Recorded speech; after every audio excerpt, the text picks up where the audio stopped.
የወንድማማቾች ቡድን በአንድ ወቅት በአንድ እርሻ ቦታ ላይ የሚኖሩ ሁለት ወንድማማቾች ነበሩ። አንደኛው ባለትዳርና የብዙ ልጆች አባት ሲሆን ሁለተኛው ደግሞ ያላገባና ብቸኛ ነበር። የሚያገኙትን ምርትና ትርፍ እኩል ይከፋፈሉ ነበር።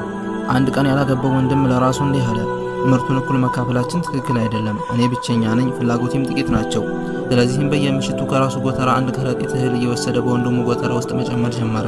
በተመሳሳይ ጊዜም ባለትዳር ወንድሙ ለራሱ እንዲህ አለ፣ ምርቱን እኩል መከፋፈላችን ትክክል አይደለም። እኔ ሚስትና ልጆች አሉኝ፣ ወደፊትም የሚንከባከቡኝ እነሱ ናቸው። ወንድሜ ግን ብቸኛ ነው፣ ወደፊትም የሚንከባከበው የለም። እሱም በየምሽቱ አንድ ከረጢት እህል እየወሰደ በወንድሙ ጎተራ ውስጥ መጨመር ጀመረ። ለብዙ ዓመታት የእህላቸው መጠን ሳይቀንስ በዚህ ሁኔታ ቀጠለ።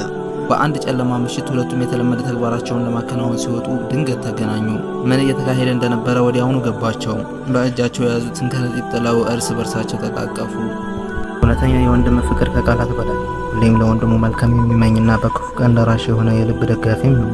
ወንድም ማለት በክፉ ቀን ጥላ፣ በደግ ቀን ደስታ ሲሆን፣ ንጹህ ፍቅሩም ለሕይወትህ ትልቅ ጥንካሬ ነው።